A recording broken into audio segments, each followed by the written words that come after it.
ननद का सौदा पार्ट 1। वैसे देखा जाए तो बहन के बाद अगर आपको कोई बहन जैसा प्यार दे सकती है तो वो है सिर्फ आपकी भाभी। ननद भाभी का रिश्ता खट्टी मीठी तकरार और ढेर सारे प्यार से भरा हुआ होता है।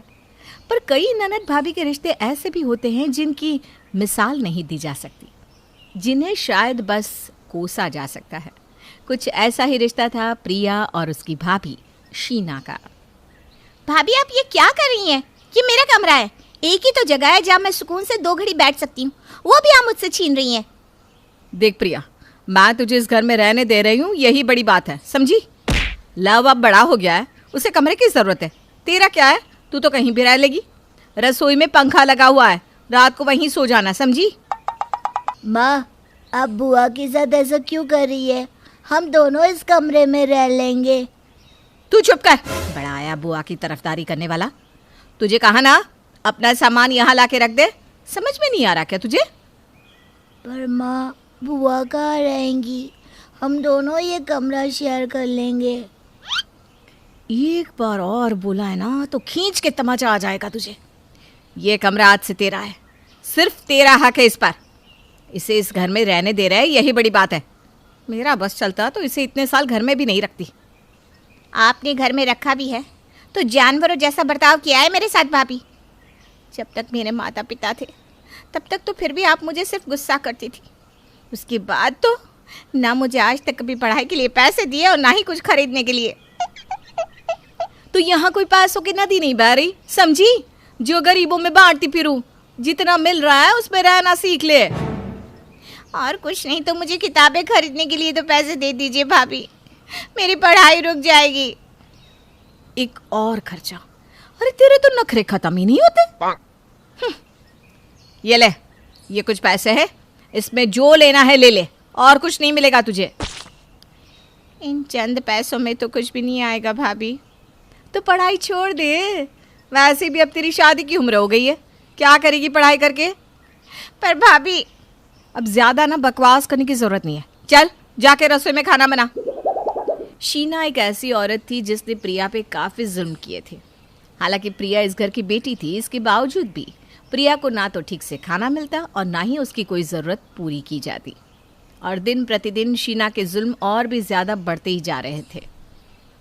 अरे हाँ, तू चिंता मत कर, मेरी ननद है ना, वो आ जाएगी तेरे घर काम करने। वैसे भी यहाँ मुफ्त की रोटियाँ तो तोड़ती रहती है। पक्का ना आ जाएगी? देख, पहले ही मुझे 2 काम वालियों ने मना कर दिया है। अगर तेरी ननद भी नहीं आई तो मेरी पार्टी रुक जाएगी। अरे मैंने कह दिया ना, आ जाएगी मतलब आ जाएगी। उसे घर से बाहर निकलना है ना। मेरा कहना तो मानना ही पड़ेगा। चल ठीक है फिर, थैंक यू, आज तूने मुझे बचा लिया, वरना ना मेरी पार्टी खराब हो जाती। अरे दोस्त होते किस लिए, तू चिंता मत कर, मेरी ननद शाम को तेरे घर आ जाएगी। चल ठीक है, मैं फ़ोन रखती हूँ। शीना ने अपनी सहेली को कह दिया कि प्रिया उसके घर पार्टी का काम करने आ जाएगी, वो भी बिना प्रिया से पूछे। और अब वो उसे मजबूर कर रही थी कि वो उसकी सहेली के घर जाए। भाभी, मैं किसी और के यहाँ पार्टी में काम करने कैसे जा सकती हूँ? क्यों नहीं जा सकती? वैसे भी तू यहाँ करती ही क्या है, बस मुफ्त की रोटियाँ तोड़ती रहती है। इसी बहाने मेरी सहेली की मदद हो जाएगी। नहीं भाभी, मैं नहीं जाऊँगी, मुझे ये सब अच्छा नहीं लगता। हाँ, मैं भी देखती हूँ कैसे नहीं जाती। ये किताबें तुझे बहुत प्यारी है ना, अगर आज तू मेरी सहेली के घर नहीं गई तो मैं इन सब में आग लगा दूंगी। फिर करती रहना अपनी पढ़ाई, समझी? नहीं भाभी, ऐसा मत कीजिए प्लीज़। मैंने बहुत मेहनत से ये किताबें खरीदी है और मेरे एग्ज़ाम्स भी आ रहे हैं। आप जो कहेंगी मैं वो करूँगी। मैं तैयार हूँ आपकी सहेली के घर काम करने के लिए। आ गई ना लाइन पे। और सुन, वो जो भी काम दे उसे चुपचाप करना, ज़्यादा जुबान चलाई है ना तो मुझसे बुरा कोई ना होगा। प्रिया को शीना की बात माननी ही पड़ी और वो अपनी किताबों की खातिर इशिका के घर पार्टी में काम करने चली जाती है। अरे आ गई तुम। चलो अब ये सारा सामान टेबल पर लगाती जाओ। और सुनो, मेहमानों को केक भी दे आना, किसी भी मेहमान को किसी भी चीज़ की कमी नहीं होनी चाहिए। ठीक है। प्रिया बड़ी मेहनत से पार्टी का काम करने लगती है। सबको नाश्ता देना, टेबल पर चीज़ें रखना, सबको पानी देना। वो बाहर से तो ये सब कर रही थी, लेकिन उसका मन अंदर से ये सब करते हुए टूट रहा था। इसलिए वो रसोई में जाकर अकेले में रोने लगी। काश माँ और पापा जिंदा होते तो आज मेरी ये हालत नहीं होती। भैया तो जैसे मुझे भूल ही गए। उन्हें तो बस भाभी के अलावा और कुछ दिखता ही नहीं। वो जो कहती है उस पर आँख मूंद कर विश्वास कर लेते। मेरी तरफ तो देखना ही छोड़ दिया है और भाभी ने मेरी जिंदगी नरक बना दी है।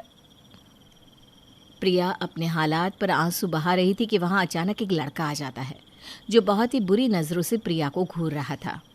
प्लीज़ हटिए, मुझे जाने दीजिए बाहर। इतनी भी क्या जल्दी है, थोड़ा वक्त मेरे साथ भी बिता लो। ये आप कैसी बात कर रहे हैं? हटिए मेरे रास्ते से, मुझे बाहर काम है। मैं तुम्हें ऐसे तो नहीं जाने दूंगा, तुम पर मेरा दिल जो आ गया है। प्रिया अपने आप को बचाकर और रंजीत को धक्का देकर वहाँ से भाग आती है। घर आकर चुपचाप किचन में बैठकर रोने लगती है। सुबह जब उसकी भाभी को उसकी सहेली का फ़ोन आता है, कहाँ गई ये महारानी? क्या किया तूने? हाँ, तुझसे कहा था ना कुछ भी गड़बड़ मत करना। भाभी वो लड़का मेरे साथ जबरदस्ती कर रहा था, मैं खुद को बचा के यहाँ आई। तुझे पता भी है वो कौन है? वो इशिका का भाई था और तूने उसको ही नाराज कर दिया। बहुत बदतमीज था भाभी। अरे शुक्र कर तू उसे पसंद आ गई है। आज आ रहा है वो तेरा रिश्ता लेकर, समझी? और कुछ ढंग के कपड़े पहन ले। क्या रिश्ता लेकर? नहीं भाभी नहीं, मुझे नहीं करनी उस राक्षस से शादी, प्लीज भाभी। तुझसे पूछ कौन रहा है? इशिका मुझे इस शादी के 2 लाख रुपए दे रही है, वरना तुझ जैसी भंगार के कौन इतने रुपए देता। सुन, मैंने सौदा कर दिया है और अब तुझे उसी से शादी करनी होगी। प्रिया के लाख मिन्नतें करने के बाद भी शीना उसकी एक नहीं सुनती। उसने तो बस प्रिया का सौदा उस राक्षस के साथ कर दिया था, बिना ये सोचे कि उसके बाद प्रिया की जिंदगी का क्या होगा। देखिए रहे 2 लाख रुपए, आज से तेरी ननद मेरी भाई की हुई, ठीक है? हाँ हाँ, मुझे क्या करना है उससे? मुझे मेरे पैसे मिल गए, बस बहुत है मेरे लिए। अब हम उसके साथ जो भी करेंगे तो बीच में तो नहीं आएगी ना? अरे मैं तो जानती भी नहीं ये प्रिया कौन है। ये हुई ना बात। प्रिया ने अपनी आंखों के सामने अपना सौदा होते हुए देखा और उस दिन उसका जैसे इंसानियत से विश्वास ही उठ चुका था।